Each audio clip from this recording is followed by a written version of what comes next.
Welcome to Break Free to Brilliance podcast, empowering women in business through thought-provoking interviews and insights.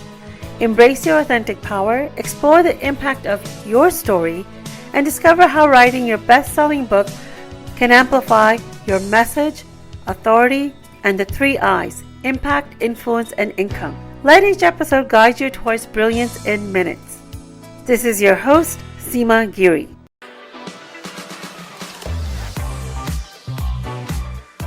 So our next speaker is here to remind us that true leadership isn't just about what we build, it's about what we protect. Stacey Tunteri is a life and legacy organizer who helps professionals safeguard their businesses and families through intentional systems and preparation. In her session, Legacy Planning Your Business and Your Life, Stacey will show us how small steps today create long-term peace of mind tomorrow. So please help me welcome Stacey Tunteri. Thank you so much. Can everybody see my slide? And I'm just going to refresh the timer. Okay. 1 second.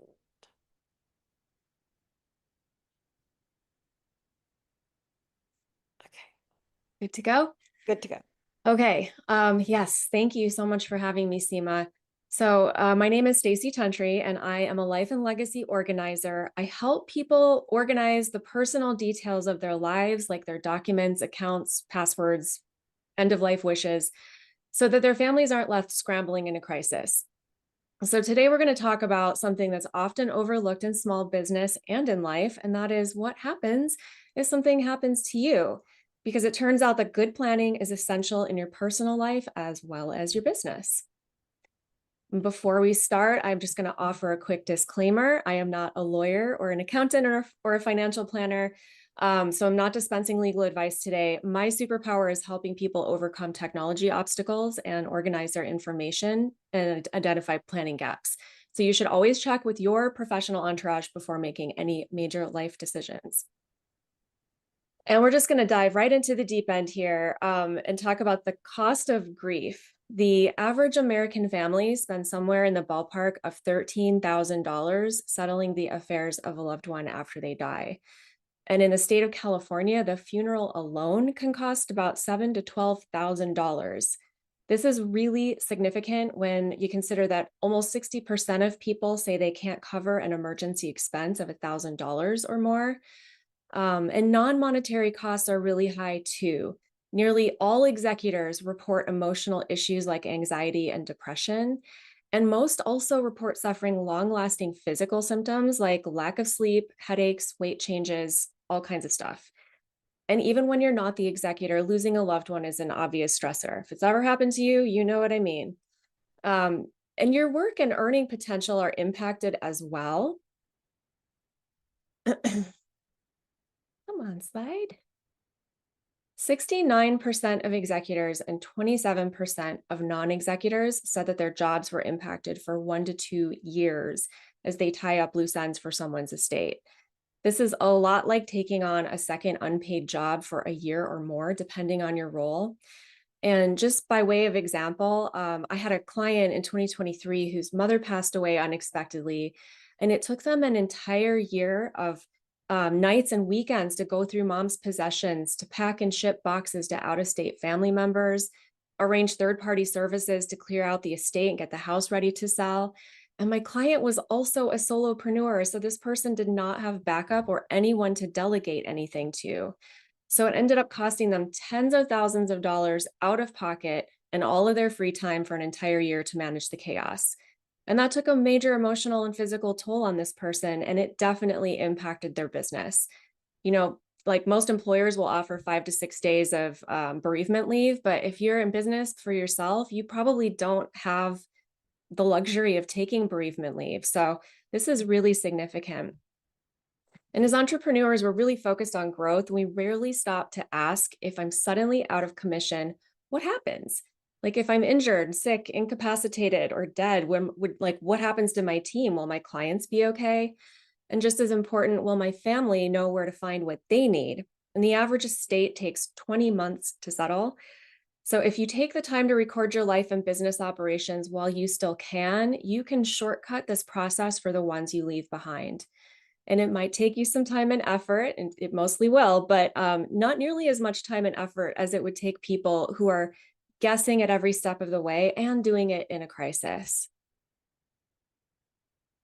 There's a recent survey by caring.com that said only 32% of Americans have a will. And I'm really curious, drop into the chat if you would like to share whether or not you have a will. 55% of Americans said that they have taken no action whatsoever towards establishing a will for themselves. Ooh, look at you guys, you're on fire. I should have known. Lots of planners in the house. A lot of people think that they don't need an estate plan because they don't have enough assets to leave anyone.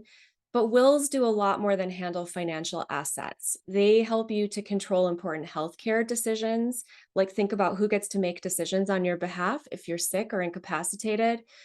They help you specify what happens with your digital and social media assets. That one's really overlooked a lot. And they also help provide specific guidance for the caretaking of minor children. I actually lost my brother when he was 36 years old, and he was a single dad with two minor children. So I know firsthand how traumatic that can be for the entire family, but especially the kids in that situation who were left in limbo for quite a while as we worked through the court system for guardianship. So looks like most of you have already got your planning underway. That's great. And for those of you who don't, you're here. So that's really good. I commend you. You're taking the first step. And there's so much at stake when we plan. I was going to say when we plan to fail, which is exactly what Upenda just said. I bet you have appointments coming up. So like if you don't wake up tomorrow, will your business contacts and clients be stood up without explanation because nobody reached out to them? Have people prepaid for programs, and now that you're gone, they may want their money back. If you're gone, whose job is it to make sure that that happens?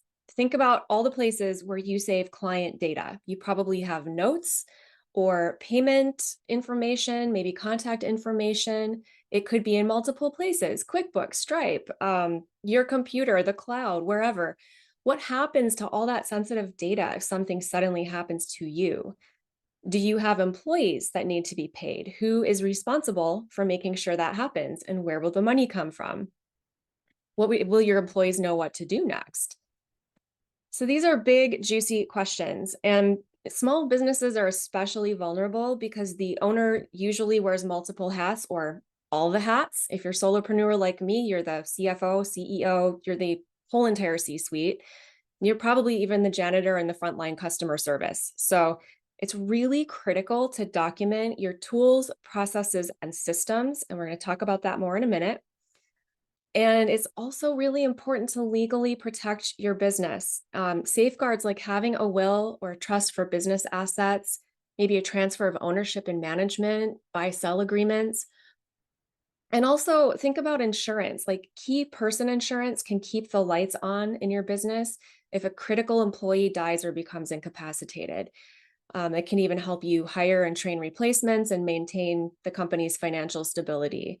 So these are all just pieces of a safety net that you can build for yourself.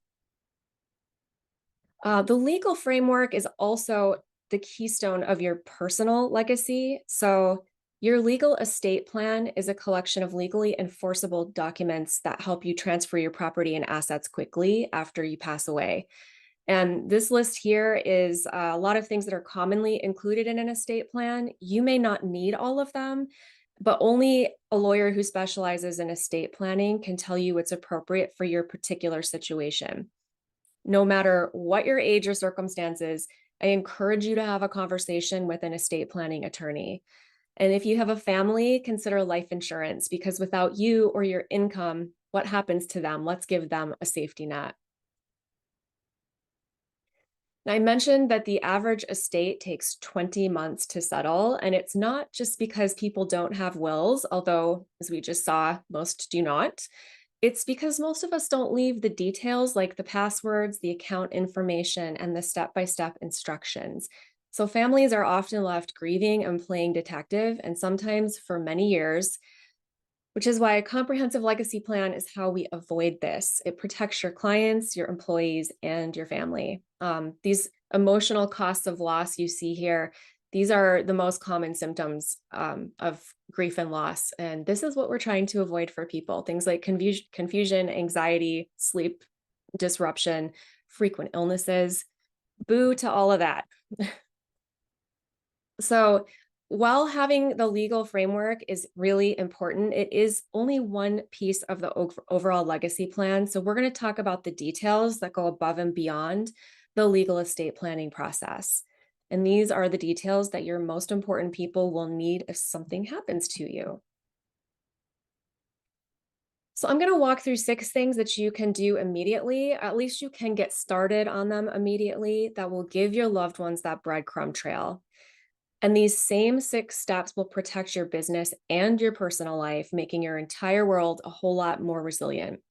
And you can do these things whether you have a will or not. So please don't let that stop you. If you don't have legal framework in place, you can still do these things. It still helps. Steps 1 and 2 really go hand in hand. The first is cataloging your tech stack and all of your accounts, and the second is cataloging your passwords. So once upon a time, when someone passed away with no estate plan, there'd at least be a paper trail, like mail that came into the person's house, leaving some kind of clue about what accounts have to be terminated and any other outstanding items. And today there's almost no trail. The accounts and bill pay happen online and are invisible to families. It's really hard to kind of sleuth out what those pieces are. And the average American has something in the ballpark of 200 passwords. If you're a small business owner, you can probably double that. So if you leave home tomorrow and don't come back, your loved ones will have the following questions. What bill pay accounts should I know about? How do I access them? What are your usernames and passwords? Do you have 2-factor authentication set up for anything? Is there payment associated with the account? And if so, does it auto renew and when? Which credit card does it charge to? Oh gosh, credit cards, like how many do you have and how do I turn those off? So these are all really important details for you to capture for somebody. And between your business and your personal life, you probably have dozens of software tools and subscriptions. For your business, you need to write down every platform, tool, and app you use. For personal, capture those bank accounts, insurance, utilities, subscriptions, health insurance, health information. Include payment details like the payment cadence, which credit card they're linked to, and all that good stuff.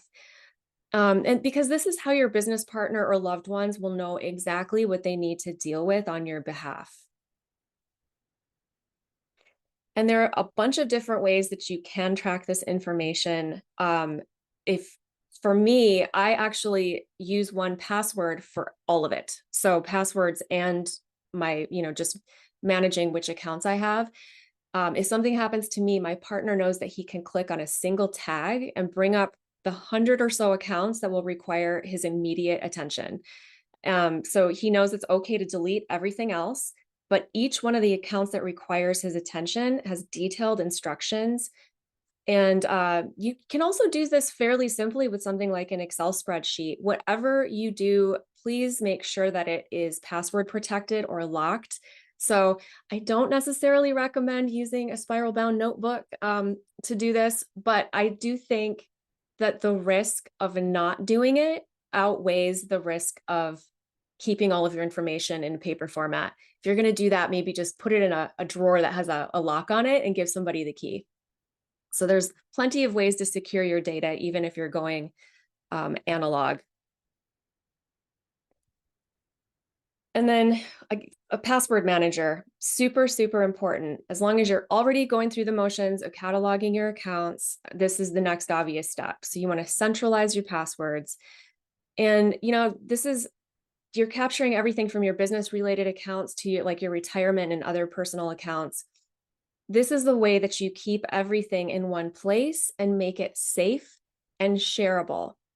So it makes your life easier now, and it makes it easier for somebody else to unwind your affairs later.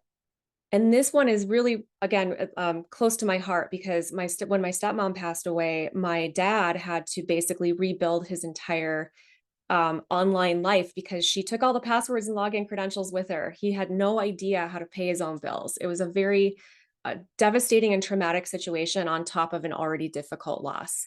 So I'm kind of on a soapbox to make sure that nobody does that to their loved ones. And speaking of your passwords, number 3 is just note who has access to all of this stuff. If nobody else can log in, then you've probably set up a single point of failure. So share access with at least one trusted person in each area. In my case, it's the same person for both. But I do want to give a caveat on this one. Giving someone access to your online accounts doesn't necessarily mean that they'll have the legal authority to act on your behalf. So talk to your lawyer about this as long as you're having conversations with them already. A very savvy cover your butt move is to formalize this in your legal framework by giving specific individuals or people the legal authority to access your documents. Number 4 is list your key people. So think of this as your emergency contact list for both sides of your life. Make sure that their names, the roles, and the contact information are easy to find. For my business, I have left a detailed communication plan for my partner, and he knows who to call, email, and text. He knows exactly where to find their contact information. And I even drafted communications for him, so all he has to do is copy and paste. Yes, Kim Nevitt, thank you. It's important if you are an Apple user to set up a legacy point of contact for your account. You want to do this for Facebook, Apple, Google, as many accounts as have the option to designate a legacy contact. That's something you can do. It takes about 5 to 10 minutes per account. Thank you for that, Kim. Okay. Number 5, what else needs to happen if you're not available? What is your contingency plan? We want to write these things down because the goal is clarity, not guesswork. If you don't currently have standard operating procedures for your business, I would say do that next. A bonus to having one is that it's easier to scale and hire new people when you can hand someone a book that explains exactly how your business operates. And for your personal life, you're going to do something kind of similar. Give your family a one-pager that says, here's who to call, what to do, and where to find the stuff. You can kind of think of your overall legacy plan as a book and think of this one-pager as a table of contents.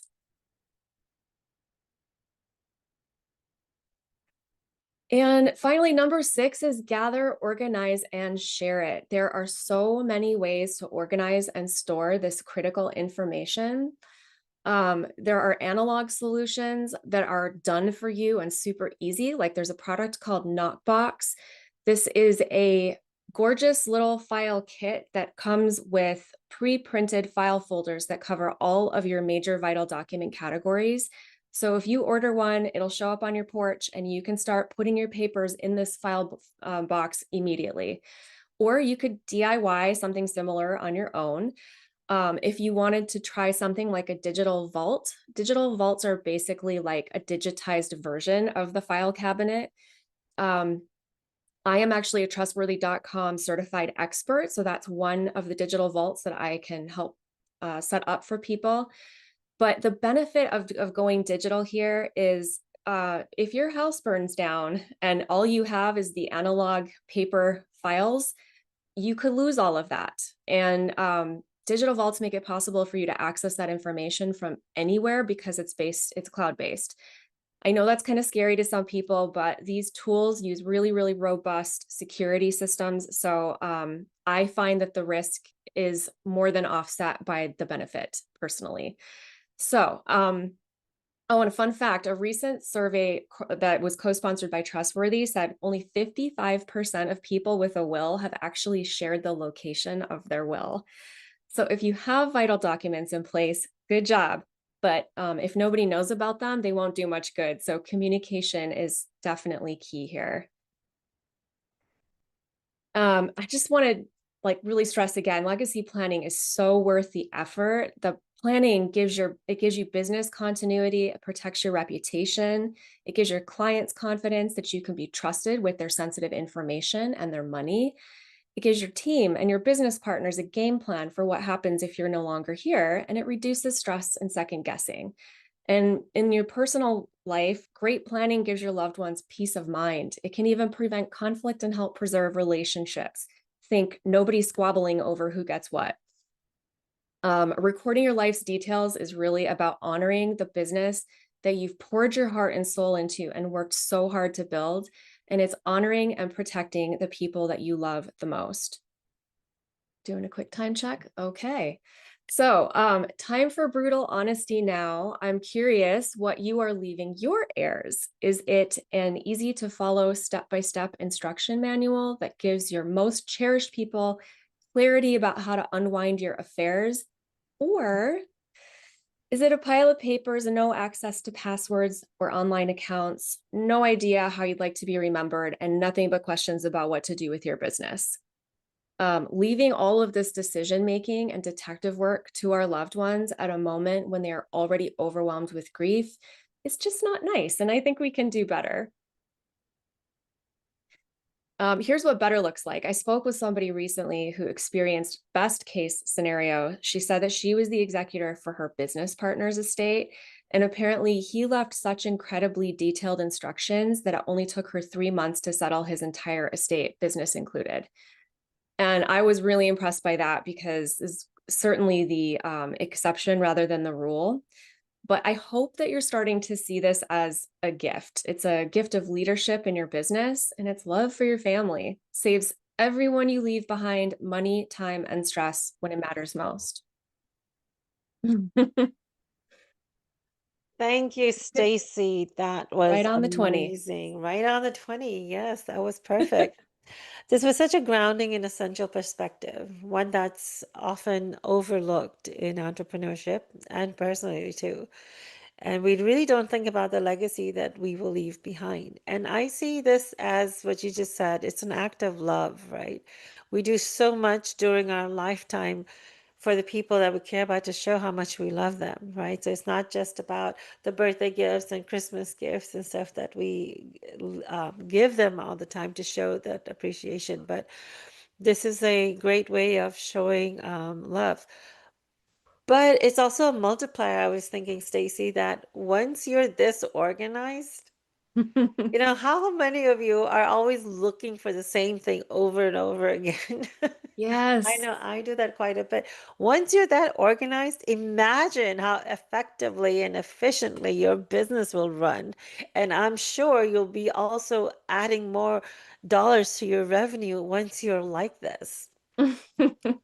Just exactly right. Yes, that's why Yeah, but the life and legacy, it's like, yes, we're kind of organizing your legacy, but that the way that we do that is by cleaning up your daily workflow.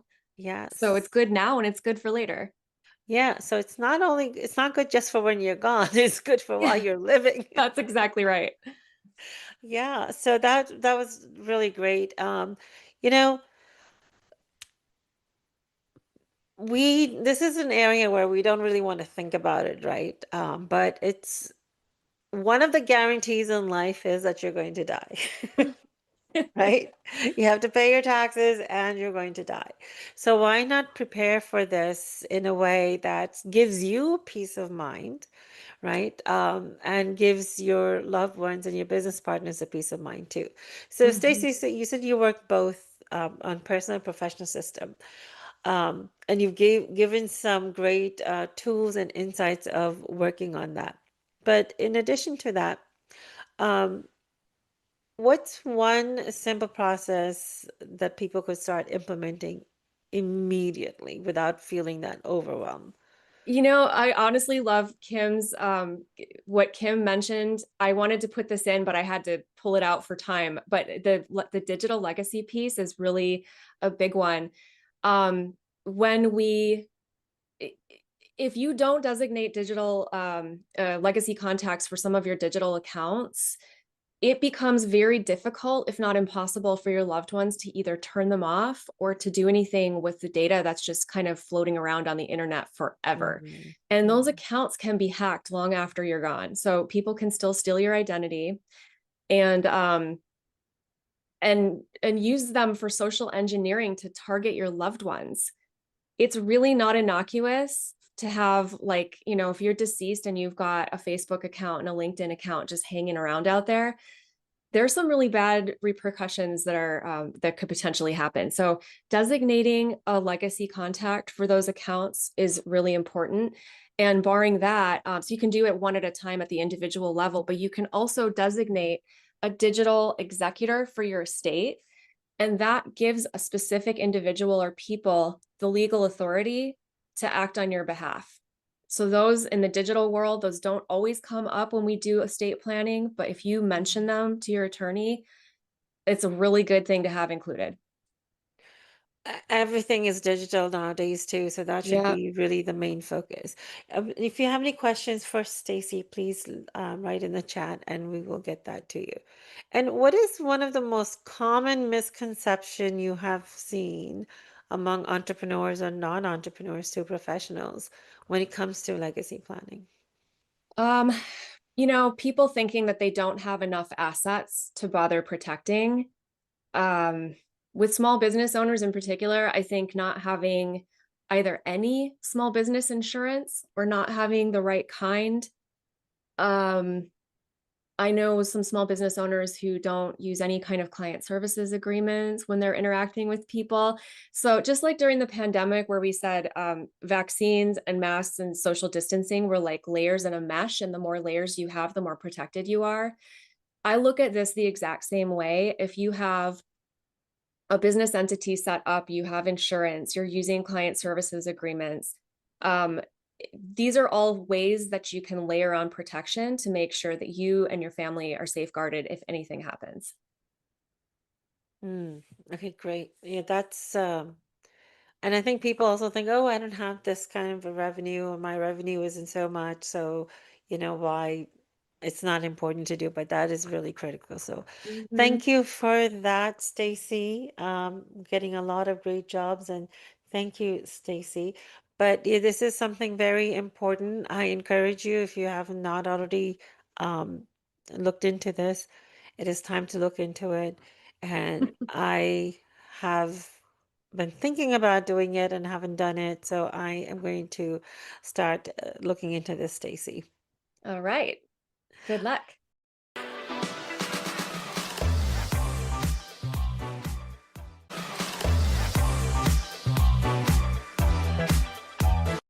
And I want to take a moment to mention that the content shared in this podcast is for educational and entertainment purposes only.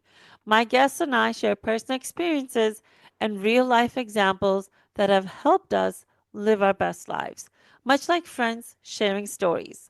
While we strive to provide valuable information, it's important to consult with professionals for advice tailored to your individual circumstances.